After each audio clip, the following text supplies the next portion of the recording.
Ray est un garçon perdant qui a été formé par le plus puissant mage de glace pour gagner la guerre. Cependant, quand ils sont sur le point de perdre, il débloque ses pouvoirs cachés pour éradiquer tout le monde. Maintenant, il est forcé de se déguiser en étudiant normal pour se cacher de ses ennemis. Mais lorsqu'il révèle accidentellement sa véritable identité, toutes les filles de l'école commencent à baver pour lui, voulant goûter la saucisse du héros de guerre. Quand il avait seulement 5 ans, Ray a perdu ses parents dans la guerre en cours, où il a été trouvé par Lydia, la plus forte mage de glace du pays. Elle a emmené Ray à son camp militaire où ils ont soigné ses blessures. Quand il a finalement repris connaissance, Ray s'est attaché à Lydia qui a décidé de l'adopter comme apprenti et de le former pour devenir le prochain sorcier de la lame de glace après sa mort. Il est formé à l'épée par un autre guerrier fort nommé Howard qui aimait ses camarades plus que tout. Des années plus tard, Ray utilise sa magie de glace pour éliminer les ennemis du royaume, ce qui choque tout le monde par ses capacités. Cependant, Lydia et Howard ont tous deux été blessés. Ray fait tout son possible pour sauver Howard, mais le guerrier meurt sous ses yeux, tandis que Lydia devient partiellement paralysée pour le reste de sa vie. Cette expérience traumatisante a déclenché une énorme explosion de glace provenant du corps de Ray, causant une énorme coupure de courant. Une décennie après la guerre catastrophique, Ray arrive à la prestigieuse académie de sorcellerie. Cet établissement était auparavant exclusivement réservé à la noblesse. Cependant, Ray est le tout premier roturier ordinaire à y être admis. Alors qu'il entre sur le grand campus, une fille à la poitrine impressionnante nommée Wanda trébuche et manque de tomber. Mais cet admirateur japonais réagit avec rapidité et la rattrape avant qu'elle ne touche le sol. Il s'excuse poliment auprès d'elle et explique que c'est son premier jour. Cependant, lorsque ses amis l'identifient comme le célèbre étudiant transféré d'une famille ordinaire, sa gratitude s'évapore. La simple pensée d'être touchée par un roturier la met dans un état de choc et elle s'évanouit rapidement. Avant que Ray ne puisse comprendre cette réaction étrange, un jeune noble arrogant nommé Albert, accompagné de ses acolytes, s'avance pour le confronter. Albert ne perd pas de temps à insulter Ray pour son statut de roturier et se demande même comment quelqu'un d'aussi humble pourrait appartenir à leur prestigieuse académie. Il se précipite pour attraper Ray par le col, mais ce serviteur esquive l'attaque maladroite avec élégance, choquant tous les étudiants autour de lui. Alors que la situation menace de s'intensifier, une voix autoritaire brise la tension. Une fille rousse avec un ensemble extraordinaire de munchkins, Emilia Rose, intervient. Elle se trouve être la fille de la plus puissante des 3 grandes maisons nobles et sa seule présence suffit à faire taire les spectateurs. Elle réprimande Albert pour être un mâle bêta, déclarant que toute personne capable de réussir l'examen d'entrée a gagné sa place à l'académie, indépendamment de sa lignée. Humilié par cette petite tirade stupide, Albert et ses partisans se retirent. Plus tard, Ray remercie Emilia pour son aide et les deux se présentent.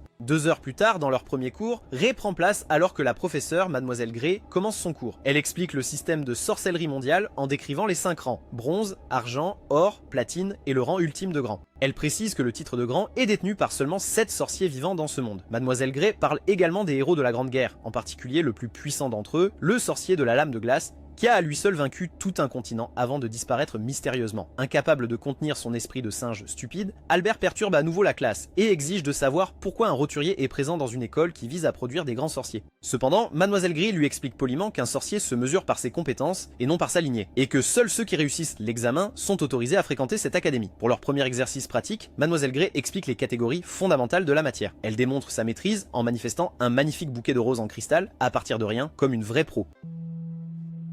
Elle donne ensuite aux élèves une tâche extraordinaire pour reproduire la magie. Emilia, qui est une sorcière talentueuse, manifeste sans effort une rose de glace parfaite comme son professeur. Cependant, lorsque c'est au tour de Ray, il retient volontairement son immense pouvoir et ne produit rien de plus qu'un petit cube de glace pathétique. En voyant cela, toute la classe éclate de rire et Albert le fixe avec une haine fulminante. Cette farce l'a encore plus convaincu que Ray n'est rien d'autre qu'un imposteur sans valeur. Après les cours, Ray se rend à la bibliothèque pour cacher son petit zizi, où il aperçoit une fille timide et studieuse de sa classe. Il s'approche de la fille et remarque immédiatement son intérêt pour les travaux théoriques d'un chercheur célèbre nommé Dr. Ainsworth. Ray se présente comme un perdant sans valeur, et la fille, Alisa Griffith, lui retourne timidement le geste. Alors qu'ils commencent à discuter, Ray exprime son admiration profonde pour les théories du Dr. Ainsworth, créant ainsi un lien instantané entre eux. Il remarque qu'Alissa cache constamment sa tête sous un grand chapeau et lui demande gentiment pourquoi elle veut ressembler à Dumbledore. Se sentant un peu à l'aise avec lui, Alissa confie qu'elle est une demi-elfe et a toujours été gênée par ses amis à cause de ses oreilles pointues. Cependant, étant le simplet qu'il est, Ray les trouve magnifiques et lui dit que c'est extrêmement chaud. En entendant ce compliment à moitié sincère, Alissa laisse échapper un petit sourire gêné sur son visage. Plus tard, en retournant dans sa chambre,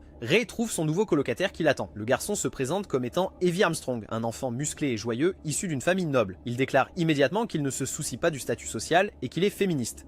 Why are you gay? Evie croit au langage universel des muscles, pas au titre. Alors qu'ils se serrent la main, la fermeté de leurs poignets fait réaliser aux deux garçons qu'ils partagent une base similaire d'entraînement physique intense. Dans une démonstration extrêmement étrange d'amitié, les deux enlèvent leurs chemises pour comparer leurs silhouettes sculptées. En quelques secondes, les garçons se qualifient instantanément de stupides frères musclés. Le lendemain matin, Ray fait son jogging matinal lorsqu'il croise une étudiante de 3e année nommée Rebecca Bradley. Le vent de sa course soulève presque sa jupe et il revient rapidement pour s'excuser auprès de sa jolie fille à la poitrine attrayante. Étonnamment, la fille est plus impressionnée par lui qu'offensée. Rebecca ne semble pas pouvoir contrôler ses hormones en voyant la vitesse et l'endurance de Ray. Avec cette rencontre spontanée, les deux se présentent officiellement. Plus tard, en se dirigeant vers le bureau du principal, Ray entre en collision avec une autre fille au caractère excentrique et une stupide petite couette. Elle se présente comme Clarice Cleveland, qui vient également d'une famille noble. Elle se vante de son nom de famille, mais avant que Ray puisse se soucier de son titre, Clarice se souvient d'une tâche urgente et quitte la scène. Enfin, Ray arrive au bureau du principal pour une réunion avec Abby Garnett. Cela s'avère être une sorte de réunion plutôt qu'une présentation formelle. Abby était son ancienne colonelle dans l'armée. Elle exprime son espoir qu'il puisse enfin vivre la vie paisible et normale d'un étudiant, une vie que Ray n'a pas pu connaître pendant la guerre. Maintenant, il se retrouve en train de pratiquer l'escrime parce que c'est ce qui se passe dans un animé. Sans surprise pour personne, Albert défie Ray à un match d'entraînement, désireux d'humilier publiquement le gamin ordinaire venu de nulle part. Avec ça, le duel commence et Albert balance son épée en bois avec toute sa force et canalise toute sa colère et sa frustration. Cependant, Ray a des années d'entraînement brutal sous son maître, Howard, et il reste parfaitement calme. Avec un minimum d'effort, il dévie les coups stupides et enfantins d'Albert avec des mouvements plus fluides que le front d'Ariana Grande. Furieux par cela, Albert se précipite en avant pour une ultime poussée puissante. À cet instant précis, Ray contre-attaque avec sa propre attaque. Il frappe l'épée en bois d'Albert à son point le plus faible avec précision et brise la lame en un instant. Le bruit du bois éclatant résonne dans la salle d'entraînement alors qu'Albert s'effondre à genoux, incrédule. De loin, la principale Abby observe la scène se dérouler avec un léger sourire sur les lèvres. Elle est contente de voir que le légendaire sorcier de la lame de glace commençait à trouver sa place dans le monde réel. De retour dans leur dortoir, Ray et son colocataire s'engagent dans un entraînement physique intense. C'est comme s'ils faisaient un concours pour voir qui est le plus gai, dans le bon sens du terme, bien sûr. Quelques instants plus tard, après une séance d'entraînement vigoureuse alimentée par le respect mutuel, Evie Armstrong demande à Ray ce qu'il fiche dans cette académie. Tout en s'étirant les ischio-jambiers, Ray révèle son plan de rejoindre non pas un, mais deux clubs différents. Evie trouve cette tâche presque impossible compte tenu des exigences de l'académie. Cependant, Ray lui sourit simplement, laissant entendre qu'il a une approche unique pour obtenir ce qu'il veut. Sa première étape est le club de recherche environnementale et il y fait irruption comme un père alcoolique. La pièce ressemble plus à un donjon en fer qu'à un salon étudiant. L'espace est rempli d'hommes musclés et imposants, tous vêtus seulement de leurs sous-vêtements.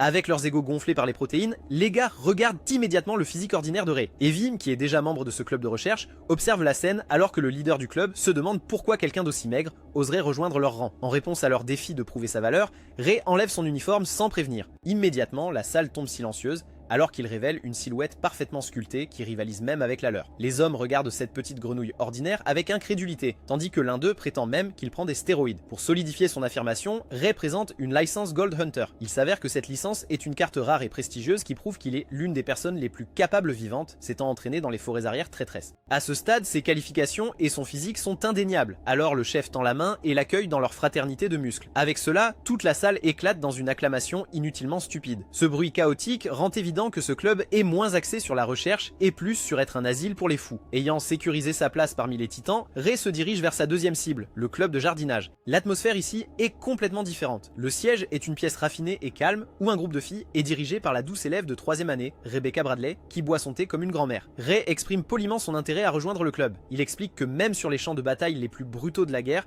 la vue d'une seule fleur a toujours été extrêmement apaisante pour ses yeux idiots. Rebecca pense qu'il veut juste coucher avec elle, et hésite un moment. Mais juste à ce moment-là, une de ses amies, une fille au langage acéré nommée Dina, se lève immédiatement pour protester. Elle accuse ouvertement Ray d'avoir des arrière-pensées, affirmant qu'il ne se joint à eux que pour se rapprocher de Rebecca, qui est une fille noble d'une des grandes familles. Respectant les préoccupations de son amie, Rebecca permet à Dina d'organiser un examen pour évaluer la sincérité de Ray. Alors Dina le conduit sur la terrasse du toit dénudé et envahi de mauvaises herbes et lui lance un ultimatum. Elle demande à Roy de transformer cette friche en un magnifique jardin de fleurs en une semaine. C'est une tâche monumentale conçue pour échouer, mais Ray doit impressionner Dina, alors il se met immédiatement au travail. Le premier jour, il nettoie tout le toit des mauvaises herbes à lui seul. Le deuxième jour, il laboure avec soin et travaille la texture du sol pour le préparer à la plantation. Dès le troisième jour, Ray pose déjà des canaux en ciment et des murs en briques pour créer des parcelles structurées pour différents types de fleurs. Pendant son travail, Rebecca lui rend visite avec une tarte à la crème de fraise avec de la sauce dégoulinant sous sa jupe en guise de récompense pour ses progrès. Elle mentionne qu'en tant que présidente du conseil étudiant, elle a pu négocier avec l'école pour les obtenir. Ray admire sa capacité à convaincre les dirigeants de l'école, mais la fille se distrait et se retrouve captivée par la vue de ses bras puissants qui brillent de sueur à cause de son travail. Rassemblant son courage, Rebecca demande si elle peut toucher ses muscles et Ray ne refuse évidemment pas. Elle est étonnée par leur taille et leur dureté, mais cet échange est observé par une Emilia Rose jalouse depuis une fenêtre d'un bâtiment voisin. Le quatrième jour, le jardin est enfin terminé. Dina est stupéfaite en voyant cela et maintenant elle n'a pas d'autre choix que d'admettre que Ray a réussi l'examen. Avec cela, Rebecca accueille officiellement Ray comme le nouveau membre de leur stupide club de jardinage. Quelques jours plus tard, Madame Gray annonce que la classe entreprendra un exercice pratique de survie dans une forêt dangereuse dans les collines. En préparation, les étudiants sont invités à former des groupes de 4. Alors que les nobles se regroupent rapidement, Rey se retrouve seul car c'est un petit étranger stupide. Cependant, ce malaise est interrompu par la directrice Abby. Elle le prévient discrètement qu'un espion d'un pays ennemi a peut-être infiltré les étudiants et l'exhorte à être vigilant. Alors que Rey réfléchit à la gravité de la situation, Evie lui tape dans le dos et se déclare premier membre de l'équipe de Rey. Cherchant plus de membres, Rey s'approche de la timide Alyssa, mais elle refuse immédiatement son offre. Elle prétend qu'elle serait un fardeau, mais quand Rey la complimente sur ses capacités, elle surmonte son insécurité. Finalement, Alyssa accepte de rejoindre le groupe de Rey avec Evie. À ce moment-là, leur groupe de 3 est abordé par une candidate inattendue, Emilia Rose. À la stupéfaction de toute la classe, le noble le plus estimé de leur année demande s'il y a une place dans le groupe des ordinaires. Avec une saucisse droite, Rey l'invite dans son groupe, provoquant la colère d'Albert et de ses sbires. Le lendemain, les équipes se rassemblent à la lisière de la forêt. Leur objectif est de se rendre au centre en 24 heures en collectant autant de tampons que possible des monstres cachés à l'intérieur. Au début de l'exercice, le groupe de Rey se précipite dans les bois denses. Grâce à ses vastes connaissances en survie, Rey les guide sans effort. Cependant, quelques heures plus tard, leur voyage est interrompu lorsqu'un monstre semblable à une abeille géante les attaque. Pour une raison quelconque, son dard est dirigé directement vers la tête d'Alyssa. Avant que quiconque puisse réagir, Rey bondit en avant avec son épée en bois et coupe la créature en deux d'un seul coup. Cette démonstration de puissance laisse ses coéquipiers sans voix alors qu'ils récupèrent calmement leur premier tampon des restes du monstre. Ce soir-là, alors qu'ils installent le camp, Amelia l'interroge sur ses incroyables compétences en escrime et en survie. Elle a du mal à croire qu'il a tout appris dans les forêts reculées pendant que les deux parlent de choses inutiles. Le lendemain, après avoir vaincu un monstre, une silhouette sombre est vue rôder au loin. Il lance alors un sort magique sur un couteau et le jette directement sur le monstre mort. En quelques secondes, il est rempli d'une énergie magique bizarre et essaie de se lever. Tout le monde autour est choqué de voir ça, et cette fille aux cheveux roux fait sa routine habituelle et commence à devenir paranoïaque. Soudain, le monstre ouvre la bouche pour dévorer l'enfant qu'il a attaqué, pendant que Rey le regarde simplement, se demandant si c'est la forme finale de Didi. Avec le monstre maintenant complètement ressuscité, il pousse un rugissement qui secoue la forêt jusqu'à son cœur. Sa taille et son aura maléfique ne correspondent pas tout à fait à son apparence mignonne, mais Rey ne se laisse pas berner par cette stupidité. Cachée à proximité, Clarice Cleveland regarde curieusement de derrière un arbre, ce qui se transforme rapidement en terreur alors qu'elle est témoin d'une créature bien au-delà de tout ce qui est enregistré dans ses manuels scolaires. Cependant, le courageux Rey avance alors que son épée s'entrechoque contre l'exosquelette durci de la bête. Immédiatement, il est projeté en arrière car son attaque ne laisse même pas une seule égratignure. Il réalise que ce n'est pas un monstre ordinaire car l'évolution après la mort ne se produisait que dans Naruto, ce qui est un signe évident de magie sinistre en jeu. Soudainement, la bête riposte avec un coup de ses griffes acérées comme des rasoirs. Rey parvient à dévier le coup, mais l'impact envoie une onde de choc dans son bras. Il se prépare à libérer un éclat de sa véritable magie de glace, mais avant qu'il puisse agir, un mur de flammes brillantes jaillit du sol, forçant le monstre à reculer. Il s'avère que c'est cette fille Amelia qui est venue en renfort. Profitant de l'ouverture, elle ordonne à Evie, qui avec un rugissement puissant, soulève un énorme rocher et le lance vers la créature. Avant que la bête ne puisse se ressaisir, Rey est sur sa queue. Il plonge sa lame profondément dans une articulation de l'armure du monstre. Il tord la lame sur le côté, coupant le monstre en deux. En quelques secondes, le monstre s'effondre en tas, tandis que son énergie sombre se dissipe dans l'air. Avec la menace immédiate neutralisée, les acolytes d'Albert, ainsi que Clarisse, sortent de leur cachette et rejoignent le groupe de Rey. À ce stade, tous les nobles sont réunis avec une personne ordinaire unie par un ennemi commun. Cela déclenche une pointe de nostalgie dans le cœur de Rey, lui rappelant l'amitié de son ancienne unité militaire. Dans l'ombre, l'espion mystérieux qui a ressuscité le monstre observe la scène. L'homme se rend compte que ce gars Rey n'est pas un étudiant ordinaire. Avec cela, l'espion disparaît comme une belle fille dans un bus public. En quelques heures, le groupe nouvellement formé atteint facilement le dernier point de contrôle de l'exercice. Après avoir obtenu le dernier tampon, la tension se dissipe enfin. Amelia, enfin soulagée, plaque inutilement Alyssa comme une idiote totale, tandis qu'Evie déclare fièrement que son entraînement en forêt isolée le rend assez fort pour les porter tous. Lorsque les résultats sont annoncés de retour à l'académie, leur groupe est déclaré le gagnant décisif. Mais alors que Clarisse se réjouit de leur victoire, Rey remarque les regards froids et rancuniers des autres étudiants. Il s'avère que les nobles sont furieux qu'un simple étudiant ait non seulement relevé le défi, mais les ait tous surpassés. Quelques jours plus tard, Rey prend une pause de l'académie pour rendre visite à son maître. Il arrive dans un manoir isolé où il est accueilli par une belle servante nommée Carla. À l'intérieur, Lydia Ainsworth, la légendaire sorcière qu'il a élevée, attend l'enfant dans son fauteuil roulant comme Stephen Hawking. Bien qu'elle le gronde avec amusement de ne pas être venu plus tôt, son soulagement de le voir est clairement visible. Pendant leur conversation autour d'un thé, le ton de Lydia devient sérieux. Elle avertit Rey d'une organisation dangereuse connue sous le nom d'eugénisme, un groupe de chercheurs renégats qui enlèvent des sorciers pour disséquer leur cerveau à la recherche de potentiels magiques cachés. Elle soupçonne qu'ils pourraient essayer de le recruter ou de le capturer, et elle lui donne un ordre ferme. Lydia demande à l'enfant de ne jamais libérer le verrou Chronos sous aucun prétexte. Elle explique que ce verrou scelle son véritable pouvoir, sauf si sa vie est en danger de mort. Plus tard, alors qu'il se promène dans les bois, Lydia demande s'il s'est fait des amis. Rey sourit simplement à cette question, décrivant ses nouveaux compagnons comme le meilleur groupe d'imbéciles dérangés. Lydia est heureuse de voir un vrai sourire sur son visage et lui demande de les inviter à venir leur rendre visite un jour. Cependant, son humeur change à nouveau lorsqu'elle mentionne le prochain Magic Chevalier, le prestigieux tournoi de combat à l'épée. L'ayant remporté 4 fois elle-même, elle l'encourage à y participer. Rey décline respectueusement l'offre car il souhaite rester discret et soutenir ses amis en coulisses. En guise de cadeau d'adieu, Lydia sort un livre de son chemisier chaud et crémeux, un manuel d'entraînement spécialisé qu'elle a adapté spécialement pour lui. Ray appelle sa poitrine un réservoir pour les produits laitiers, et pendant un moment, la maîtresse sévère fond, remplacée par une femme qui se délecte des éloges de son élève. Le lendemain, Ray est en train de faire son jogging matinal lorsqu'il dépasse Alyssa, qui se dirige vers la bibliothèque avec un sac lourd de livres. Voyant une opportunité de glisser ses mains sous sa jupe, il s'arrête et propose de l'accompagner. Ce simple geste submerge la timide fille. À l'intérieur de la bibliothèque, Ray l'aide à trouver plus de matériel de recherche pendant qu'il parcourt le livre que Lydia lui a donné. Il découvre que le livre est moins un manuel d'entraînement et plus un livre ridiculement ringard de phrases d'accroche. Malgré cela, il décide de tester quelques phrases sur Alyssa en partant, ce qui semble la rendre gênée et timide en même temps. Cependant, leur petit moment stupide est interrompu par Clarisse, qui les espionnait derrière un pilier. En la voyant, Ray l'invite tranquillement à déjeuner. Même si la fille interprète cela comme un rendez-vous, Ray canalise l'énergie de Gigachat du livre et déclare simplement son intention de renifler son nombril ce soir-là. Au déjeuner, ils se lient tous les trois, Ray couvrant les deux filles d'une série de compliments absurdes et efficaces. Après s'être séparés, il tombe sur Amelia, qui est élégamment vêtue après avoir assisté à un événement noble formel. Elle commence immédiatement à exprimer ses frustrations concernant les stupides obligations de son statut de noble. Ray l'écoute patiemment parler et lui dit qu'une poitrine aussi lourde et massive que la sienne ne devrait pas avoir à porter de tels fardeaux. Son compliment bizarre fait rougir Amelia. Jalouse qu'il ait passé la journée avec Alyssa et Clarisse, elle lui ordonne impulsivement de l'accompagner faire du shopping au centre commercial. Une fois sur place, elle essaie plusieurs tenues et Ray, armé de son livre de phrases d'accroche, lui lance une série d'éloges exagérés. La fille demande pourquoi il est si à l'aise avec les femmes et Ray admet qu'il a grandi entouré d'elles. La chaleur de sa présence et sa nature décontractée font se demander à Amelia si un jour elle pourra partager ses propres secrets avec lui. Pendant que Ray se fait des amis et profite de son jour de congé, une scène différente se déroule au fond de la forêt. Consumé par la rage et l'humiliation de ses défaites constantes, Albert libère sa magie de feu de manière imprudente. Les flammes engloutissent les arbres autour de lui alors qu'il crie le nom de Ray dans le ciel et jure de le tuer. Pendant ce temps, la même silhouette ombragée se cache derrière un arbre, observant Albert perdre la raison. Le lendemain, Ray rejoint le club de recherche environnementale pour leurs étirements matinaux. Mais la séance ressemble plus à un rassemblement de demi-dieux se préparant à la guerre. Avec leur chef absent, Evie est aux commandes, et l'énergie dans la pièce est comme le château de Didi.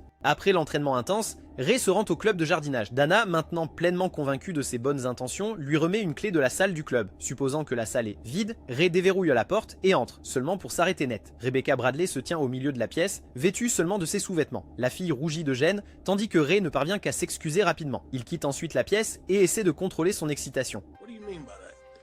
Quelques instants plus tard, une Rebecca entièrement habillée l'invite à rentrer, mais elle est tout aussi embarrassée. Elle lui sert du thé et le supplie d'oublier ce qu'il a vu. La fille ajoute également qu'elle porte habituellement des sous-vêtements d'adulte. Essayant de passer à autre chose, elle le conduit au jardin sur le toit qu'ils ont cultivé. Rebecca lui montre les différentes fleurs qu'elle veut planter et lui présente avec enthousiasme quelques spécimens carnivores.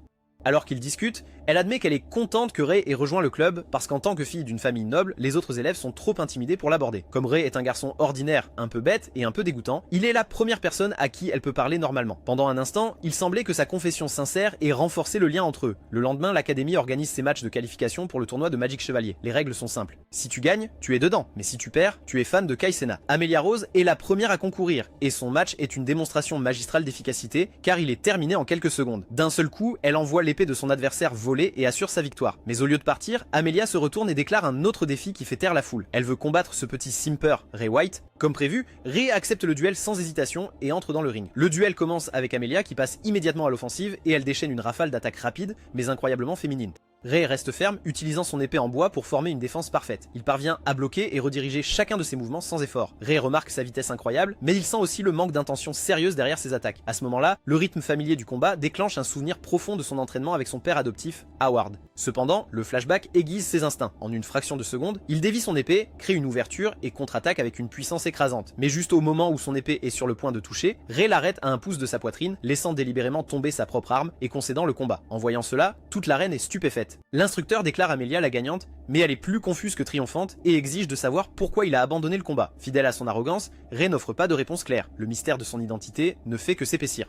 Plus tard, leur déjeuner est interrompu par Albert, encore plus amer. Encore furieux de ses défaites précédentes, il frappe du poing sur leur table et défie Ray à un duel sans merci. Éprouvant un sentiment de pitié, Ray accepte calmement le combat. Pour cette bataille, il se déplace vers une clairière près de la forêt où Clarisse remarque qu'une barrière magique les a isolés du monde extérieur. Albert lance une véritable épée en acier au pied de Ray, laissant clairement entendre que ce n'est pas un duel amical, c'est un combat à mort. Sans prévenir, Albert se jette sur Ray, mais celui-ci esquive facilement et ramasse la lame. Hurlant de rage, Albert déchaîne une tempête de boules de feu. Cependant, Ray bouge comme Michael Jackson sur scène et dévie certaines de ses attaques tout en tranchant d'autres en deux. Frustré par son incapacité à toucher, Albert augmente la pression et invoque un énorme dragon enflammé qui rugit vers Ray. Même alors, Ray divise la puissance magique d'un seul coup et l'éteint instantanément. Après avoir été vaincu littéralement et spirituellement, Albert s'effondre à genoux et commence à pleurer comme si sa petite amie était Andrew Tate. Alors qu'Emilia commence à interroger Ray sur ses compétences impossibles, une force gravitationnelle écrasante s'abat sur le champ de bataille. Tout le monde sauf Ray est cloué au sol. Et ils reprennent tous leur souffle. Juste à ce moment, une silhouette encapuchonnée émerge des arbres et annonce qu'ils seront tous sacrifiés pour le bien de sa recherche. La figure retire alors sa capuche, révélant le visage de leur professeur, Mademoiselle Grey. Voyant cela, l'esprit de Ray commence à s'emballer et il commence immédiatement à faire le lien. Le monstre évoluait dans la forêt, les événements étranges, tout a été orchestré par Miss Grey. Il est révélé qu'elle est membre de l'eugénisme, le groupe de recherche tordu dont Lydia l'avait averti plus tôt. Grey semble impressionnée par sa logique, mais elle lui dit quand même que ses aisselles sentent comme des oignons. Sachant qu'il est un combattant à distance rapprochée, Grey invoque des serpents jumeaux de feu pour le garder à distance. Il parvient à esquiver leurs attaques, mais Grey se fatigue rapidement de la poursuite et redirige cruellement les serpents enflammés vers ses amis immobilisés. Alors que tout semble perdu, l'avertissement final de Lydia résonne dans ses oreilles, lui rappelant de savoir quand prendre la décision. Alors, à ce moment-là, Ray arrête d'éviter les attaques. Avec des excuses silencieuses à son maître, il libère le sceau. Immédiatement, une explosion de puissance glaciale émane de lui alors qu'il libère le verrou de Chronos. Un mur de glace imposant surgit du sol et intercepte les flammes à quelques centimètres de ses amis. Ses cheveux deviennent blancs et l'air autour de lui est rempli de dizaines de stalactites. Grey regarde avec une incrédulité totale alors qu'elle reconnaît le pouvoir légendaire. Elle se souvient que le sorcier de la lame de glace était censé avoir disparu après la guerre. Cependant, Ray l'informe d'une voix calme que le titre avait été transmis. Dans un moment de désespoir, Mademoiselle Grey lance une énorme boule de feu que Ray brise avec une seule lame de glace. Elle invoque alors son sort le plus puissant, un dragon forgé à partir de la causalité elle-même. Mais Ray murmure une phrase magique et invoque le code antimatériel interdit. Cela fait disparaître le dragon comme un paix dans une tempête. Terrifiée par une magie qui ne devrait pas exister, Grey essaie de fuir, mais les lames de glace de Ray avancent et transpercent sa jambe, la clouant au sol comme dans 50 nuances de Grey. Elle commence à supplier le petit garçon de la laisser en vie, mais soudain elle fait un dernier geste traître. Miss Grey fait surgir une explosion de feu sous lui, mais même cette attaque n'a aucun effet sur lui. Réalisant qu'elle est face à une entité qu'elle ne peut comprendre, elle arrache un pendentif de son cou. Ce n'est pas un bijou, mais une seringue remplie d'un fluide sombre. Avec un regard malveillant, elle active le système de triade sombre et plonge l'aiguille directement dans son propre cerveau, comme Rick de Rick et Morty. Le fluide sombre de la seringue déclenche une transformation grotesque, déformant le corps de Mademoiselle Grey en une créature démoniaque monstrueuse. C'est alors que la barrière magique qu'elle avait jetée sur la clairière se dissout, libérant les amis de Ray de la gravité écrasante. Ils se précipitent sur leurs pieds juste à temps pour voir Ray sauter et se battre avec le monstre qui était autrefois leur professeur, la jetant de nouveau au sol. Elle se rétablit instantanément et déclenche une rafale d'explosions de feu. Ray fait face à l'attaque avec un calme concentré, tandis que ses lames de glace se matérialisent pour bloquer chaque attaque avec aisance. Miss Grey devient de plus en plus frustrée, réalisant qu'elle ne peut pas toucher une seule fois. À ce moment-là, Ray explique la nature de son pouvoir, révélant que sa sorcellerie des lames de glace lui permet d'utiliser la décélération, ralentissant ainsi considérablement son attaque. Combiné à sa maîtrise du code antimatériel interdit, il peut inverser la théorie même de la magie. Avec cela, Ray peut ramener ses sorts à leur état primitif inoffensif. Exaspérée par cette capacité impossible, elle rassemble son énergie restante et lance une gigantesque boule de feu condensée. Ray active simplement l'enregistrement de verrouillage, une technique qui analyse et démantèle la structure du sort, faisant se disperser la boule de feu massive dans le néant comme de l'urine dans l'océan. Dans un acte final désespéré, Grey réveille une sorcellerie d'infiltration mentale, envoyant une nuée de mains d'énergie sombre se précipitant dans l'air vers lui. Ray riposte avec une rafale de ses propres lames de glace, brisant les attaques ombrageuses. Cependant, l'utilisation continue de son pouvoir non scellé pousse son corps au-delà de ses limites. Un gel rampant commence à se répandre sur sa peau comme le roi de la nuit, un signe visible qu'il commence à surchauffer. Pendant ce temps, Amelia et les autres regardent depuis la ligne de touche en remarquant que leur morceau de viande est en train de se congeler lentement. À ce moment-là, Grey sent son instabilité. Elle voit la glace le consumer, le sang couler de son nez et réalise qu'il n'a plus le contrôle total de son pouvoir. Voyant une opportunité de l'anéantir, Mademoiselle Grey se jette en avant de toutes ses forces dans une attaque massive. Ray lève sa lame pour se défendre, mais l'impact est extrêmement puissant et son épée de glace se brise en 1000 fragments scintillants. Tandis qu'Amelia regarde avec horreur, Ray s'approche pour porter le coup final et éliminer cet enfant une fois pour toutes. Mais la bataille n'est pas terminée. Ray active habilement l'un de ses pouvoirs appelés profusion de fleurs de glace et contrôle les particules de glace brisées flottant dans l'air. Immédiatement, les fragments se combinent en une tornade tourbillonnante et glaciale. Cette tempête de neige mortelle engloutit complètement Mademoiselle Grey, et lorsque la tempête se calme, elle est recouverte d'un immense cône de glace solide et même ornée de magnifiques roses gelées. Ray a officiellement remporté le combat. Cependant, l'immense pression du combat amène Ray à s'effondrer à genoux, suppliant les filles pour un peu de réconfort. Son corps revient également à son état normal alors qu'il se force à réactiver le Chronos Lock, scellant ainsi son pouvoir avant de perdre connaissance. Mais avant de s'endormir, il est soulagé de savoir que tous ses amis sont en sécurité. Mais dans l'obscurité de son esprit, un ancien souvenir refait surface. Howard, son père adoptif, lui dit de continuer à vivre et promet de veiller sur lui. Quelques instants plus tard, Ray se réveille à l'infirmerie de l'école et voit Lydia penchée sur lui avec un air soulagé. Son premier réflexe est de s'excuser d'avoir rompu sa promesse en ouvrant le verrou. Cependant, Lydia n'est pas en colère contre lui. Au lieu de cela, elle pose une main sur la tête de Ray et lui indique qu'elle est fière de lui. Lydia lui dit qu'il a utilisé son pouvoir pour la bonne raison, pour protéger ceux dont il se soucie. Alors que Ray écoute ses divagations japonaises stupides, Lydia espère qu'un jour, il guérira des traumatismes de la guerre et n'aura plus besoin du seau. Juste à ce moment-là, Abby arrive avec son contenant de lait pour lui annoncer que ses amis sont tous en sécurité et qu'ils se remettent d'une carence en énergie magique. Alors que Lydia part avec sa servante, Carla, la servante informe discrètement Ray à quel point sa maîtresse avait été profondément inquiète.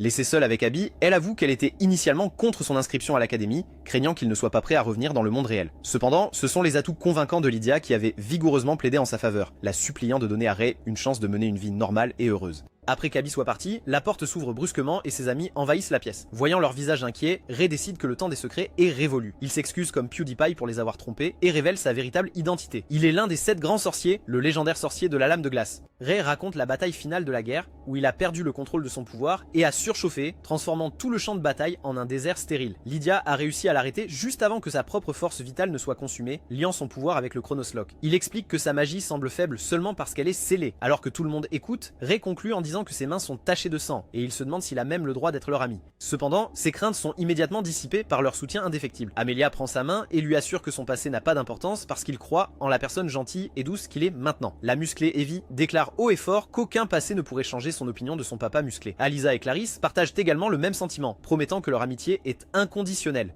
Submergée par l'émotion, Emilia le serre fort dans ses bras en promettant qu'il ne sera jamais seul à nouveau. Avec cela, les souvenirs douloureux de ses camarades tombés au combat sont apaisés par le soutien de ses nouveaux amis. Plus tard dans la nuit, une étrange figure se glisse dans sa chambre. Il est révélé qu'il s'agit du maléfique Albert Alaillon. Cependant, Ray est bien éveillé et attend cela alors qu'il regarde un Albert humilié s'excuser pour tout ce qu'il a fait. Sans hésitation, Ray lui pardonne car il croit que reconnaître ses erreurs demande une véritable force. Ce simple acte de pardon aide Albert à réaliser que sa haine était une faiblesse, pas une force, une logique complètement farfelue d'ailleurs. Le lendemain, Ray revient en classe après être complètement rétabli. Les élèves sont informés que Madame Grey est partie et qu'un remplaçant prendra la relève. La porte coulisse pour révéler une femme aux cheveux roses vifs, une féministe typique. À la surprise de la classe et à l'horreur personnelle de Ray, Carole Caroline, son ancienne camarade et la seule personne qui le rend fou, bondit au devant de la salle et se présente joyeusement comme leur nouvelle enseignante. Dans la solitude de son bain privé, Amelia Rose trouve ses pensées consumées par Ray White. La révélation de sa véritable identité en tant que légendaire sorcier de la lame de glace est stupéfiante. Elle contemple l'énorme fossé entre eux. Ray est un héros et une légende vivante, tandis qu'elle est une fille noble piégée par les attentes de sa famille avec une poitrine exceptionnellement jolie. Elle se demande comment elle pourrait jamais être vue comme son égale et avec un rougissement, se demande si un homme de son envergure pourrait un jour s'intéresser à elle. Le lendemain, leur nouvelle enseignante, la joyeusement chaotique Carole Caroline, commence sa première leçon. Elle décrit les détails du prochain tournoi de chevalier magique. Carole explique que comme l'Académie Émeraude était la championne de l'année précédente,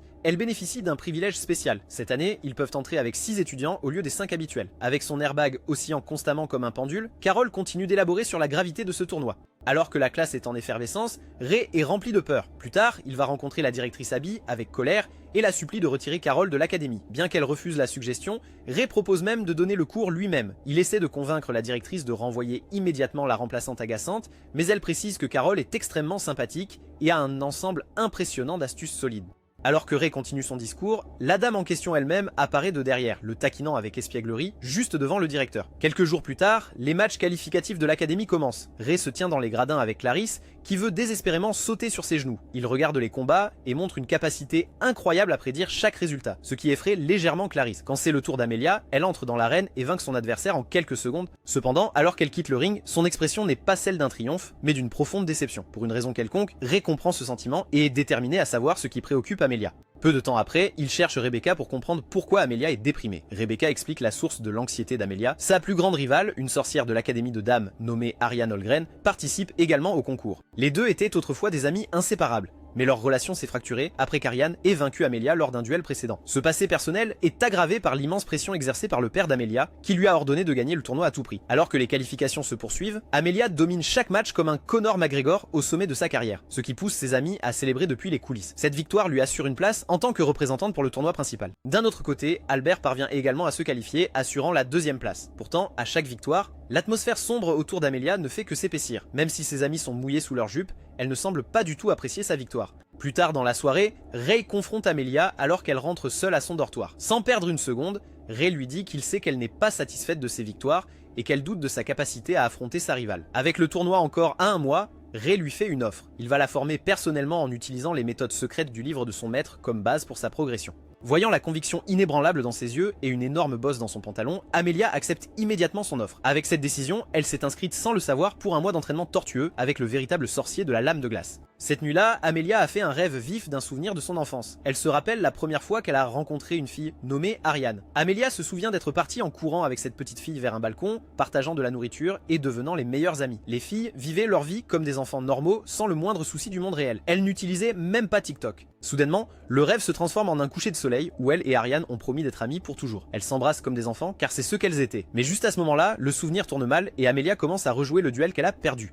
Elle se souvient d'Ariane tendant une main pour l'aider à se relever, mais son moi plus jeune, consumé par la fierté et la pression de sa noblesse, s'est simplement tenu debout et est parti. Ce petit acte de jalousie et de fierté a rompu leur amitié sans un mot. En plein milieu de la nuit, Amelia se réveille le cœur lourd. Elle comprend qu'elle a ruiné son lien avec son amie la plus proche, juste à cause d'un stupide titre de noblesse. Le lendemain, son nouvel entraînement commence. Ray, portant un masque étrange et se déclarant son maître, lui ordonne de suivre ses instructions sans poser de questions. Sa première tâche est une course exténuante de 20 km autour de l'école sans l'aide d'aucune magie. La fille n'a pas d'autre choix, alors elle accepte ce régime. Ils commencent à courir autour du campus de l'académie, mais l'entraînement ne fait que s'intensifier en brutalité. Ray la pousse à faire des pompes sur un bras avec poids, des tractions, et la tâche sisyphéenne de faire rouler un énorme rocher en haut d'une colline pour qu'il redescende sans cesse sur elle. L'épuisement physique est tellement immense qu'elle commence à s'endormir pendant les cours, ce qui inquiète profondément ses amis. Un matin, Amelia essaie de sauter une séance. Cependant, sa tentative de fuite est gâchée lorsque Ray se présente au dortoir des filles et commence à frapper des casseroles ensemble, annonçant bruyamment que c'est le réveil de style Hemsworth. Le vacarme attire Rebecca et Dina, qui le grondent pour le dérangement. Pendant qu'il est distrait, Ray aperçoit Amelia essayant de s'échapper, comme Pablo Escobar, et se met immédiatement à sa poursuite.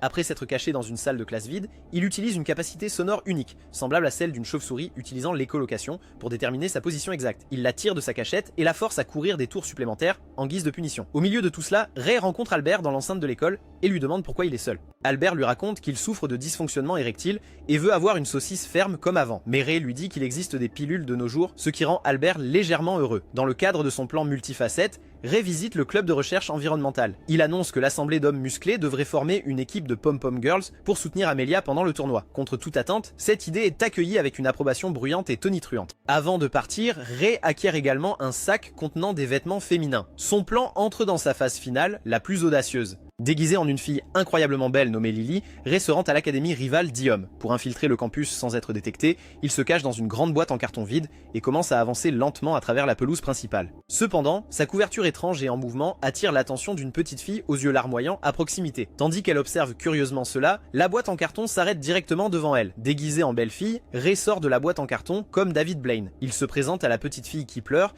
qui lui dit qu'elle s'appelle Tiana Holgren. La petite fille prétend avoir perdu sa sœur et ne peut la retrouver nulle part. La fille déguisée nommée Lily propose d'aider l'enfant à chercher sa sœur. Alors qu'il se promène dans les jardins de l'Académie d'Iom, l'apparence frappante de Lily attire l'attention et l'admiration de chaque étudiant qu'il croise. Certaines filles s'évanouissent, même comme si elles avaient vu une sorcière à l'académie. Tiana aperçoit bientôt sa sœur, assise sous une élégante structure de style victorien. Il s'approche de la table et la sœur aînée, Ariane, remercie Lily d'avoir ramené Tiana à elle. Cependant, le regard d'Ariane est vif et méfiant. Elle remarque que Lily n'est pas une étudiante de leur académie et exige de savoir qui elle est vraiment. Croyant que sa couverture est complètement découverte, Ray abandonne la voix féminine et s'excuse dans la sienne, choquant Ariane jusqu'au cœur. Il se présente ensuite comme Ray White de l'Académie Arnold. Ariane reconnaît le nom du célèbre type ordinaire qui fait sensation dans les cercles des académies de magie japonaises. Intriguée par les rumeurs et impressionnée par ses compétences d'infiltration, elle le défie à un duel amical sur le champ, ce qu'il accepte volontiers. Quelques instants plus tard, ils s'affrontent dans une bataille simulée. Ariane démontre immédiatement sa vitesse incroyable, lançant une attaque extrêmement rapide que Ray parvient à peine à esquiver. Elle pivote et frappe de nouveau, mais à chaque fois, leurs épées s'entrechoquent au milieu.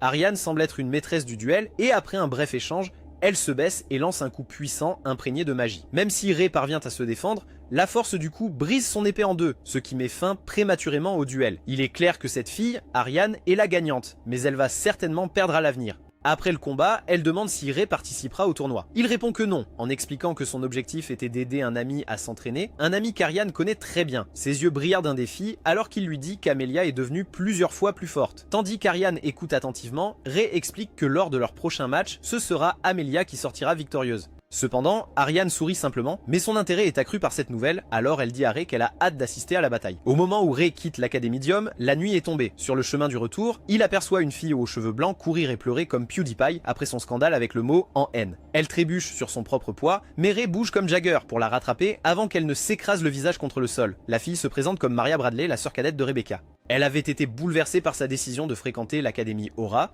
craignant que les gens ne soient cruels. Mais le simple acte de gentillesse de Rey la convainc que c'est le bon endroit pour elle. Elle remercie ensuite sa saucisse magique et s'en va avec une ambiance positive sous sa jupe. Le lendemain, Rey emmène tout son groupe d'amis, Amelia, Evie, Alyssa et Clarisse, rencontrer son maître. Ils arrivent chez Lydia et Alyssa est immédiatement émerveillée lorsqu'elle réalise que la célèbre sorcière est son idole de toujours, la célèbre chercheuse Dr. Hainsworth. Après les introductions ennuyeuses, Lydia demande à parler en privé avec Amelia. Dans une pièce calme, elle rassure la fille anxieuse sur sa propre force. Elle révèle que Rey lui a envoyé des lettres constantes détaillant les progrès d'Amelia et exprimant sa propre inquiétude pour elle. Alors que la fille se sent plus à l'aise avec elle, Lydia dit à Amelia que pour vraiment changer, elle doit apprendre à faire confiance à ses amis. Et dans son cas, elle doit faire confiance à Rey, et parfois même masser sa saucisse avec sa bouche. Suite à la conversation sérieuse, Lydia invite tous les enfants à nager dans sa piscine privée, comme un célèbre producteur de musique. Cependant, l'ambiance légère est rapidement perturbée lorsqu'une Carola Caroline complètement ivre arrive et lance un sort qui fait disparaître les maillots de bain de tout le monde. Plus tard, pour un test final, Rey emmène Amelia dans la forêt pour un combat d'entraînement en tête-à-tête. Cette fois, la fille est capable de se défendre et démontre l'incroyable progrès qu'elle a fait au cours de ces semaines. À la fin, elle parvient même à gagner le combat d'entraînement contre Rey, ce qui booste sa confiance. Le jour du tournoi des chevaliers magiques arrive, dans le tunnel de l'arène, Amelia et Ariane se retrouvent face à face. Immédiatement, Ariane tend la main, mais une tension froide et respectueuse règne entre elles, alors qu'elle déclare qu'elle attendra Amelia en finale. Le premier adversaire d'Amelia est un garçon aux cheveux verts d'une autre école maniant une épée géante maladroite. Comme prévu, le combat avec ce type est terminé en un instant. Elle esquive facilement ses grands coups, saute par-dessus sa tête, et alors qu'il se retourne, elle active une petite mine magique de feu au sol, elle explose à son visage, détruisant la rose sur sa poitrine et assurant sa victoire. Tandis que la foule rugit, Rey s'éclipse vers une salle d'attente où Albert Ilium se prépare pour son propre match. L'ancien noble arrogant est désormais un homme changé, concentré et sérieux. Voyant qu'il lutte, Rey lui offre quelques mots d'encouragement sincères, lui disant qu'il croit qu'Albert a ce qu'il faut pour gagner. En entendant cela, Albert, reconnaissant le remercie et se dirige vers l'arène où son adversaire, Ariane, l'attend. La bataille commence par une violente pluie de coups. À la surprise générale, Albert parvient à tenir tête à Ariane, attaquant et contre-attaquant avec une nouvelle habileté et détermination. Cependant, lorsque la fille le renverse avec un coup magique comme les victimes de Didi, il se souvient des mots de Rey et se force à se relever. Albert s'élance avec une attaque rapide qui prend Ariane complètement par surprise et parvient à la désarmer. Pendant un instant, il semble qu'il pourrait gagner, mais alors qu'il s'apprête à porter le coup final, Ariane attrape sa lame à main nue, la brise en deux et le frappe d'un puissant coup de poing à l'estomac. Cela met officiellement fin au match et elle assure sa victoire. Maintenant, Albert est couché vaincu sur le sol de l'arène tandis que les acclamations de la foule semblent lointaines et creuses. Plus tard, alors que les événements de la journée se terminent, Rey marche à travers un couloir sombre et tranquille. Sans qu'il le sache, une silhouette mystérieuse l'observe de loin avant de disparaître dans l'obscurité. Alors que Rey marche à travers les couloirs ombragés de l'arène, il sent qu'il est suivi. Une silhouette mystérieuse le suit depuis l'obscurité et il remarque même une boue violette sur le sol. Mais avant qu'une confrontation ne se produise, Lex, le président musclé du club de recherche environnementale, émerge de l'ombre. Il emmène ensuite Rey dans une pièce qui ressemble au château de Poutine. C'est en fait une salle de réunion privée où le proviseur Abby, Carla la domestique et Carol attendent déjà, entourés de plusieurs hommes masqués en uniforme. Rey est confus par le rassemblement inutilement secret, mais le but devient bientôt clair. Carla révèle sa véritable identité. Elle et Lex sont frères et sœurs et membres de la prestigieuse famille Hale, une lignée qui a secrètement servi d'agence de renseignement du royaume pendant des générations. Lex, en sa qualité de chef de la sécurité étudiante, a travaillé avec eux. Alors que Rey se demande de quoi parlent ses filles avec cette histoire de grenouille, Abby explique la raison de la réunion. Il s'avère qu'elles ont des informations crédibles, selon lesquelles une organisation dangereuse connue sous le nom de Faucheurs a infiltré le tournoi. Pour des raisons fictives d'anime, leur principal objectif est de kidnapper ou d'assassiner les filles des 3 grandes maisons nobles. Abby avertit Rey de rester en alerte maximale et d'arrêter de s'occuper de ses affaires pendant quelques jours, et Lex promet d'apporter son soutien le moment venu. Rey comprend la gravité de la situation et jure de protéger Amelia des sinistres faucheurs. Plus tard dans la nuit, alors qu'Evie dort profondément, Rey regarde par la fenêtre en se demandant pourquoi c'est à lui de protéger tout le monde, comme s'il était Jésus ou quelque chose comme ça. Pendant ce temps, dans sa chambre privée, Amelia est consumée par l'anxiété. L'idée d'affronter Ariane en finale la remplit d'une peur paralysante de la défaite. Ses amis, Alyssa et Clarisse, remarquent sa détresse et partagent leurs préoccupations avec Rey, lui disant qu'elle s'est enfermée dans sa chambre et refuse de parler à qui que ce soit. Sur le champ de bataille, Rebecca vient de gagner le match et la foule devient folle. Ariane, quant à elle, s'entraîne avec une intensité féroce. Dans une salle d'entraînement privée, elle déchaîne une combinaison furieuse de coups de pied et de poing sur un sac lourd. Sa puissance féminine est si immense que son coup final fait exploser le sac. Juste à ce moment-là, son père d'apparence stupide entre et loue sa détermination, exprimant son espoir qu'elle sera tout aussi impitoyable contre Amelia. Avec un masque de détermination et les coussins gonflables d'un camion, Ariane lui promet qu'elle gagnera quoi qu'il arrive. Ce soir-là, Ray décide qu'il doit faire quelque chose au sujet de l'état mental d'Amelia qui se détériore. Il va à son dortoir et se tient devant sa porte fermée à clé. Il ne frappe pas, mais lui parle à travers le bois. Il avoue que lorsqu'il l'a rencontrée pour la première fois, il avait peur de se rapprocher, de laisser quelqu'un entrer dans son cœur, alors il gardait ses distances. Mais maintenant, il veut comprendre ce qu'elle cache à l'intérieur d'elle-même, quelle peur elle dissimule. Ray lui dit qu'il est prêt à affronter ses peurs avec elle. Étonnamment, ces mots sincères de soutien percent ses défenses. La porte s'ouvre et Amelia invite cet étrange personnage dans sa chambre. Tandis que les deux commencent à discuter, elle laisse finalement sa façade s'effondrer et avoue ses sentiments de désespoir. Amelia explique que toute sa vie a été une performance, une lutte constante pour répondre aux attentes impossibles qui lui sont imposées. Tout en tenant la stupide petite poupée, Amelia lui dit que peu importe à quel point elle essaie, elle se sent inutile par rapport à des gens comme lui et Ariane. Elle voit gagner ce duel comme sa seule chance de devenir quelqu'un, mais elle est convaincue qu'elle ne peut pas battre son rival. Puis, les larmes aux yeux, Amelia lui demande quel est le sens de sa vie si elle ne peut jamais rattraper ses amis et collègues. Ray écoute patiemment ses préoccupations avant de lui dire que la vie en elle-même n'a pas de sens inhérent. Il prend ses mains et explique que la raison de vivre est quelque chose que les gens créent ensemble à travers le bonheur et le chagrin partagés, à travers les rires et les pleurs avec des amis. Ces citations farfelues empruntées à Instagram finissent par la toucher. Elle tombe dans ses bras, pleurant abondamment, et lui tient la main toute la nuit, refusant de le laisser partir. Alors que Ray est assis à ses côtés, il se souvient de leur dernier entraînement dans la forêt. Il se rappelle comment, dans un moment de désespoir, Amelia avait éveillé un nouveau pouvoir, une sorcellerie inspirée par les papillons qui avait instantanément brûlé la rose sur sa poitrine et brisé son masque. Cet acte désespéré lui a fait croire qu'Amelia pouvait vaincre quiconque, et il réaffirme silencieusement sa foi en ses capacités de combattante. Le jour du match final arrive et le stade est plein à craquer. Les amis d'Amelia s'inquiètent qu'elle puisse perdre le match, mais Ray les rassure en disant qu'il lui a fait travailler beaucoup de choses hier soir.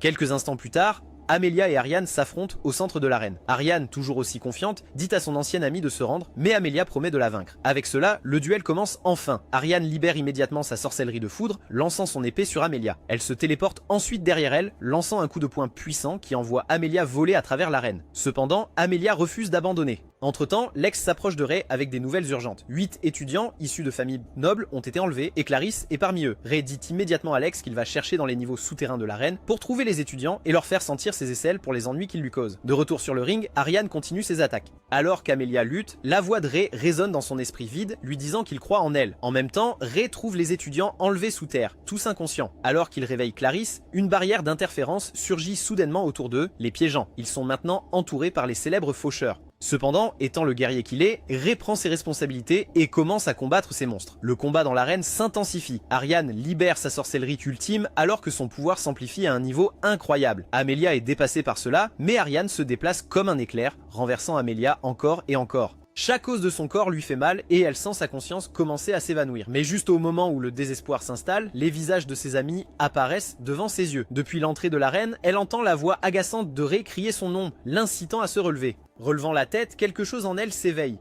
Une étincelle rouge brille dans ses yeux et elle lance un sort magique. Instantanément, un puissant faisceau d'énergie rose rempli de papillons éclate autour d'elle, une aura protectrice qui remplit tout le stade. Ariane arrête son attaque, son visage est un masque de choc total à la vue de ce pouvoir inconnu et écrasant. Amelia est enveloppée dans une aura chatoyante d'énergie rose remplie de quelques papillons magiques. Elle est devenue littéralement intouchable.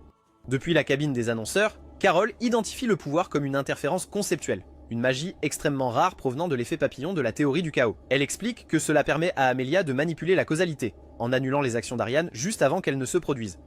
Pendant ce temps, sur le champ de bataille, Ariane refuse de croire que son amie est plus forte qu'elle. Elle continue ses attaques désormais futiles pour blesser Amelia, mais ses coups de poing et ses coups de pied sont comme la liberté en Amérique. Juste à ce moment-là, Amelia envoie un seul papillon vers elle, et une fraction de seconde plus tard, une explosion projette Ariane au sol. Cependant, l'effort d'utiliser son nouveau pouvoir a des conséquences sur Amelia. Le sang commence à couler de son nez, un signe évident que son engramme est surmené et qu'elle est proche de la surchauffe. Pourtant, elle refuse de reculer. Ariane, tout aussi déterminée, se lève et elles se chargent l'une contre l'autre. Les filles échangent des coups comme des chats en colère, mais Ariane réussit à donner un coup de pied solide. Elle se donne un coup de tête, toutes deux chancelant de l'impact. Alors que tout le monde dans le stade est debout, les filles s'affrontent comme Jake Paul et Mike Tyson. Avec leur dernière réserve de force, elles se précipitent pour un dernier affrontement désespéré, qui se termine par une lumière blanche paisible.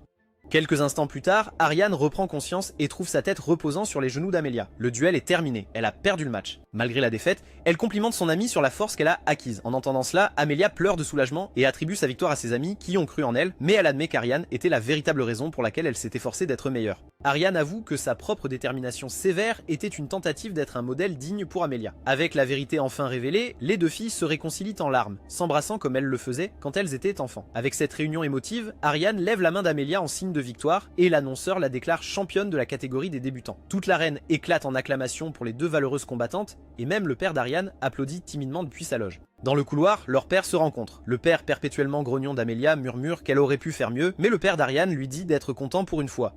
Plus tard, Ray rend visite à Amelia à l'infirmerie où elle est toute retournée. Elle lui dit que bien que son entraînement ait été brutal, elle est contente que ce ne soit pas une perte de temps. Se souvenant de la nuit qu'il a passée dans sa chambre, Amelia devient rouge. Elle demande s'il connaissait son pouvoir caché depuis le début, mais Ray explique qu'il a seulement ressenti son immense énergie de papillon, pas les détails spécifiques. Puis Ray la félicite pour sa victoire, lui disant que bien que le talent soit hérité, sa victoire est le résultat de son propre travail acharné. Les deux se serrent la main comme si c'était une réunion d'affaires, ce qui rend la situation gênante pour chacun. Plus tard, Amelia prend une profonde inspiration car elle est enfin heureuse de sa vie. Puis elle se promène avec ses amis dans l'enceinte de l'académie, confiante dans sa capacité à être leur amie. Le jour suivant, le stade est plein à craquer pour la grande finale. Rebecca Bradley et le mystérieux guerrier nommé Lucas Forrest s'affrontent. Pour une raison quelconque, Ray sent que quelque chose de louche se passe car il y a beaucoup de personnages étranges dans l'arène. Dès que le match commence, Lucas fait un pas et active la 8e technique secrète, plongeant l'arène dans les ténèbres. Avant que quiconque puisse réagir, la lumière revient pour révéler que la rose de Rebecca a été brisée.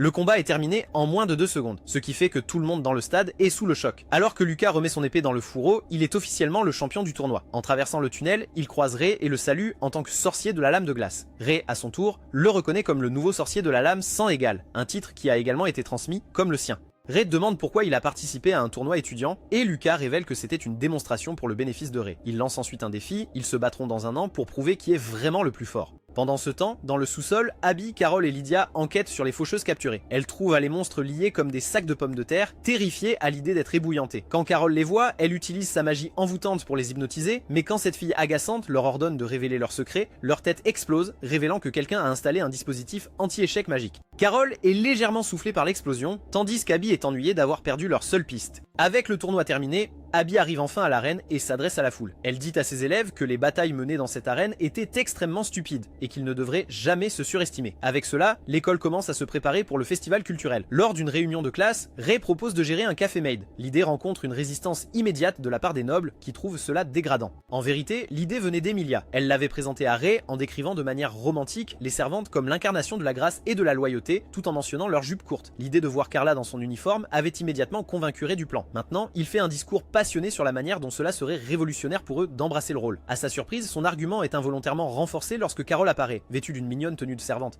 En voyant à quel point elle est belle, tous les garçons de la classe essaient de maîtriser la croissance de leur saucisse. Et avec l'approbation collective, le plan est considéré comme légitime. Alors que Ray et Emilia célèbrent leur succès dans le couloir, Dina les approche avec des nouvelles choquantes. Elle leur dit que Rebecca vient de se fiancer. Ray regarde par la fenêtre et voit Rebecca marcher bras dessus bras dessous avec un homme qu'il ne reconnaît pas. L'histoire derrière les fiançailles soudaines de Rebecca commence dans une pièce faiblement éclairée où son père signe un contrat de sang avec un homme nommé Evan Bernstein. Dans cet anime magique, l'accord a été scellé avec un sceau magique. Evan offre une assurance vide que sa fille sera en sécurité. Ailleurs, un géant grotesque aux cheveux roses connu sous le nom de Gluton est vu en train de drainer la force vitale d'un mage vaincu. Alors qu'il se débarrasse du corps sans vie, un mystérieux sorcier masqué apparaît. Ressemblant à Darth Vader dans sa jeunesse, le sorcier se moque de Gluton pour ses méthodes grossières avant d'utiliser une main magique pour récupérer le cerveau du mage mort. Il révèle ensuite son grand plan pour acquérir son vaisseau afin de s'élever au sommet de son organisation, l'eugénisme. Il explique ensuite avec des détails glaçants que le navire qu'il cherche est Rebecca Bradley. Le lendemain matin, à l'académie, Ray approche Rebecca et la félicite poliment pour ses fiançailles. Elle semble distante et malheureuse,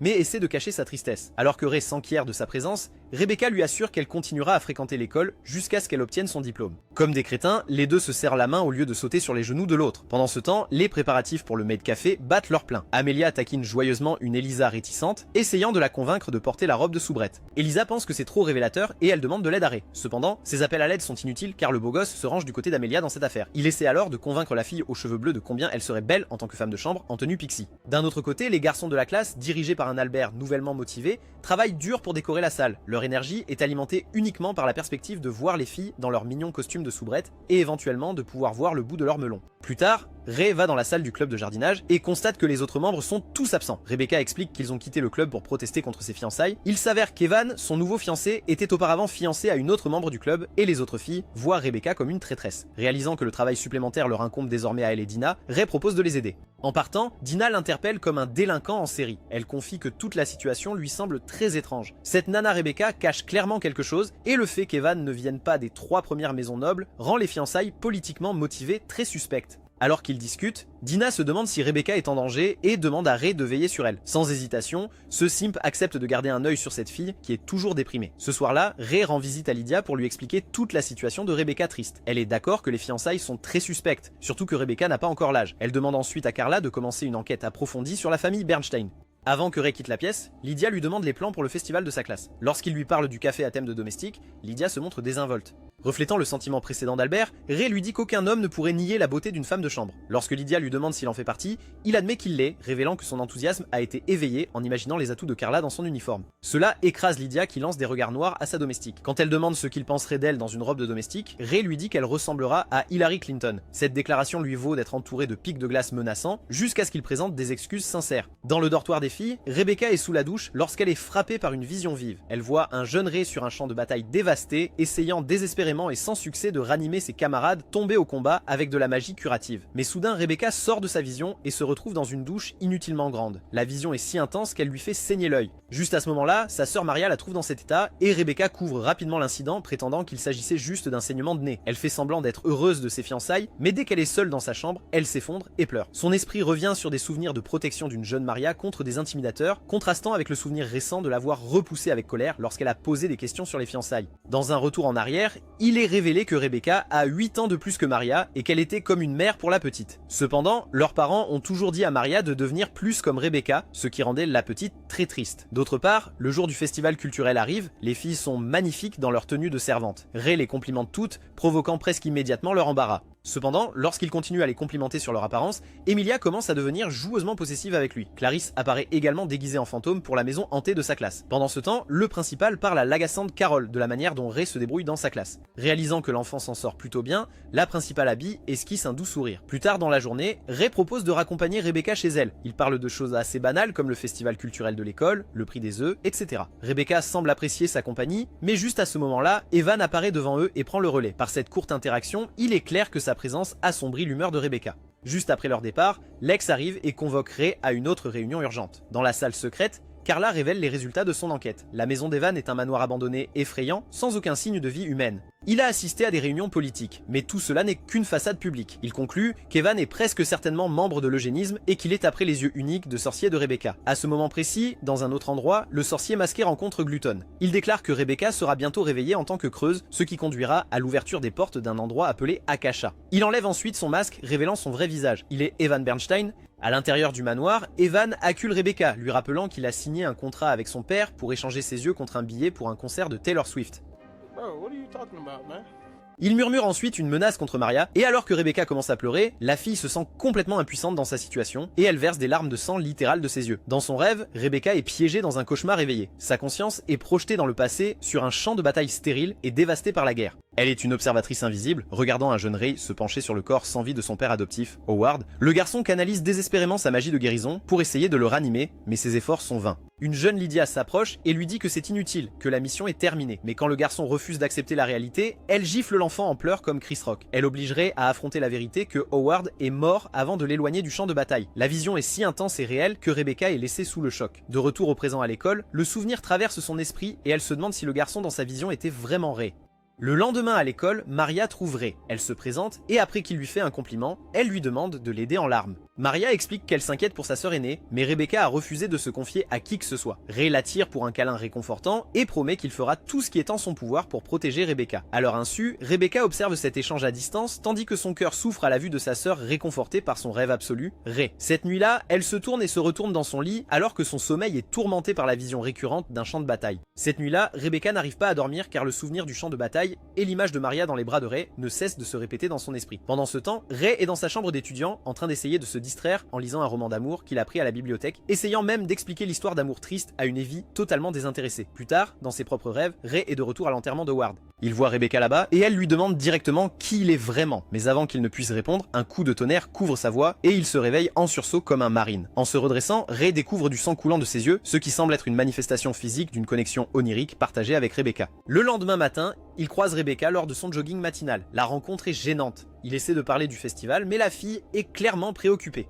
Elle commence à lui demander s'il a combattu pendant la guerre de l'Extrême-Orient, mais s'arrête avant de finir la question. Le premier jour du festival culturel, leur Maid Café est un énorme succès. Amelia sert Ariane et sa sœur Tiana qui sont venues se visiter, mais Ariane est seulement intéressée à voir Ray. Il fait bientôt sa grande entrée, déguisé une fois de plus en la magnifique Lily, devenant immédiatement le centre de l'attention. Dehors, Carol se plaint d'être coincée de garde, manquant tout le plaisir. À l'intérieur, Ray déguisé en Lily sert Maria qui est sur le point de perdre la tête devant sa beauté. Même Amelia admet qu'il est terriblement efficace en tant que fille. Plus tard, Ray enlève son déguisement et passe le reste de la journée avec Rebecca à se promener sur les terrains du festival comme un couple. Ils profitent des diverses attractions et même lorsque Clarisse essaie de les effrayer au manoir hanté, leur amusement partagé reste ininterrompu. Alors que le soleil commence à se coucher, Rebecca mentionne le spectacle de feux d'artifice qui aura lieu le lendemain soir, mais elle s'interrompt, incapable de se résoudre à l'inviter et retourne dans sa chambre. Alors que Maria quitte l'école, une mystérieuse femme aux cheveux blancs apparaît devant elle, délivrant un avertissement cryptique et glaçant. Rebecca sera bientôt tuée. Au même moment, Abby révèle la même nouvelle sinistre à Ray et à l'unité de renseignement. Cependant, Lydia insiste sur le fait qu'ils peuvent encore réécrire son avenir. Mais leur réunion est interrompue par l'arrivée du père de Rebecca. Il avoue que ses actions ont mis la vie de sa fille en grand danger et supplie Ray de la sauver. Un exemple classique de comportement sans père.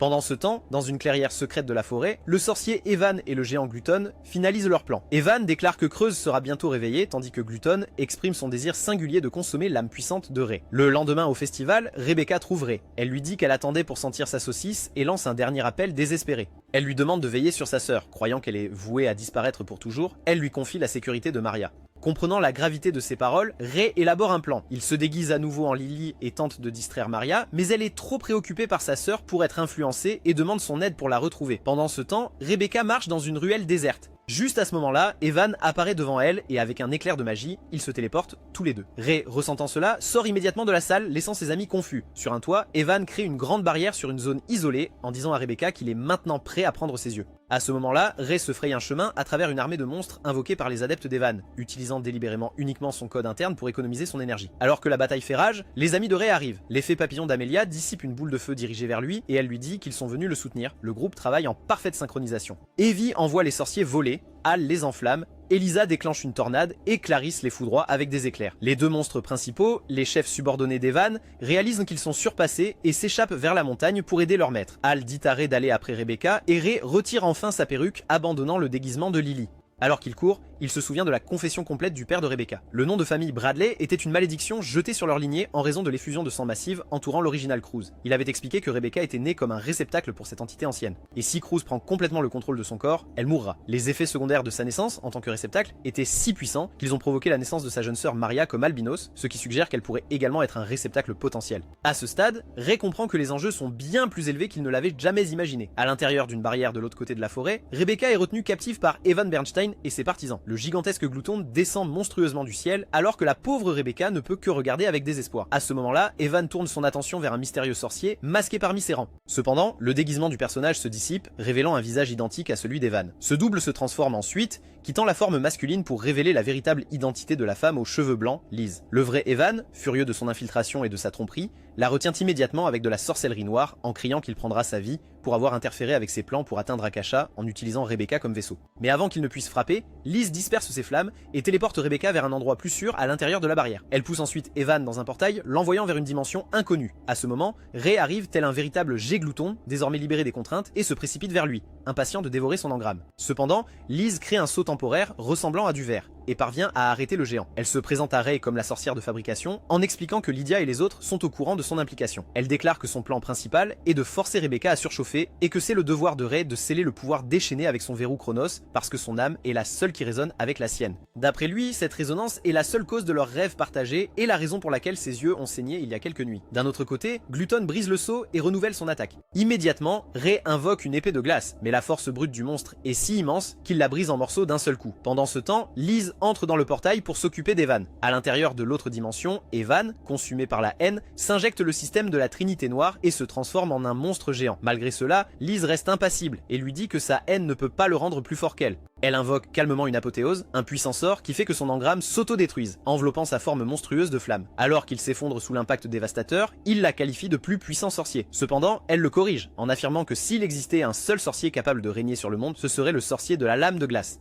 Pendant ce temps, dans la forêt en contrebas, les amis de Rey sont épuisés par les vagues interminables de monstres. Juste au moment où ils pensent avoir fini, les créatures vaincues recommencent à se réveiller sous forme de démons plus puissants. Alors que les démons lancent une rafale de décharge d'énergie, une volée de lames de glace descend du ciel, les détruisant en quelques secondes. Lydia, Abby, Carol et Carla sont également arrivées. Carla mène la charge avec un tourbillon de lames, anéantissant les démons devant elle. Abby allonge ses propres lames en chaîne de feu, libérant des dragons de feu qui consument 1000 démons à la fois. D'un autre côté, Carol lance un sort d'amour, piégeant les monstres restants avant de les anéantir avec une explosion sonique. Pour les effacer complètement, Lydia invoque d'innombrables lames de glace et les fusionne en une épée colossale, anéantissant le reste de l'armée démoniaque. De retour sur la montagne, Rey lutte encore contre Gluton. Le géant, fatigué de jouer avec lui, active son sort d'amélioration corporelle ultime et se transforme en son état le plus puissant. Avec cette modification, il envoie Rey s'écraser au sol d'un seul coup de poing. En voyant cela, Maria, qui est arrivée sur les lieux, hurle à Rebecca, la blâmant pour tout. Gluton saisit Rey par la gorge et le projette contre un mur, prêt à dévorer son engramme, mais Rey active décélération. Il invoque une nouvelle épée et poignarde le pied de Gluton qui commence instantanément à geler. Il poignarde sa main pour créer de l'espace, et alors que Gluton balance un dernier coup, son bras gèle complètement. Réalisant que l'épée de Rey ne s'est pas cassée cette fois, Gluton regarde avec horreur Rey activer un sort appelé Pandora. La glace se propage rapidement sur tout le corps du géant, jusqu'à ce qu'il soit complètement gelé comme dinde dans un supermarché. Ayant dépensé toute son énergie, Rey tombe à genoux et réactive le verrou Chronos juste avant de s'évanouir. D'un autre côté, Maria continue de réprimander Rebecca, l'accusant d'être égoïste et de causer ce chaos. Rebecca finit par craquer. Elle dit à Maria de fermer sa bouche, criant qu'elle était prête à sacrifier toute sa vie pour elle. Les sœurs se disputent physiquement, Rebecca giflant Maria tout en lui disant que malgré son comportement de rebelle, elle l'a toujours aimée comme sa précieuse petite sœur. L'intense explosion émotionnelle provoque l'activation des yeux de sorcier de Rebecca et son pouvoir commence à surchauffer et à devenir incontrôlable. Au même moment, Liz se matérialise avec le corps vaincu d'Evan et dit à Rey, qui reprend ses esprits, qu'il doit maintenant sauver Rebecca. Amelia et les autres arrivent, mais Lydia les avertit de rester en arrière. Puis Rey pénètre la barrière d'énergie chaotique de Rebecca. Il apparaît devant elle, lui disant qu'il respecte son courage et son amour pour sa sœur. Il se penche alors et l'embrasse doucement, activant le verrou Chronos et scellant son pouvoir déchaîné. Plus tard dans la nuit, Rebecca regarde le ciel, complètement rétablie de ses blessures de bataille. Amelia apparaît et lui conseille en plaisantant de rester loin de son homme. Cependant, Rebecca rétorque, affirmant que puisque leurs âmes sont désormais liées, ils partagent quelque chose de spécial et qu'elle est assez mature pour supporter que Rey ait plusieurs femmes. Ne voulant pas céder, Amelia accepte le défi. Juste à ce moment-là, Clarisse et Elisa apparaissent, déclarant qu'il est injuste pour elle d'être mise à l'écart. Rebecca, avec une nouvelle confiance, dit qu'elle a la capacité de les accepter toutes dans le groupe. Tandis qu'ils sont tous réunis, Rey apparaît et le ciel nocturne éclate dans un brillant feu d'artifice. Le lendemain, Rey visite la tombe de Howard. Il réfléchit à son parcours, admettant qu'après la mort de Howard, il se sentait perdu. Mais maintenant, à la Radel Academy, il a trouvé un nouveau monde. Un monde normal où il est entouré de gens qu'il aime et qu'il aime en retour. Il a enfin trouvé ses amis et avec eux, un endroit qu'il peut appeler chez lui. Si vous voulez que nous couvrions la deuxième saison de cet anime, commentez Iceblade Sitsu. D'ici là, abonnez-vous, aimez et partagez cette vidéo avec tous vos amis.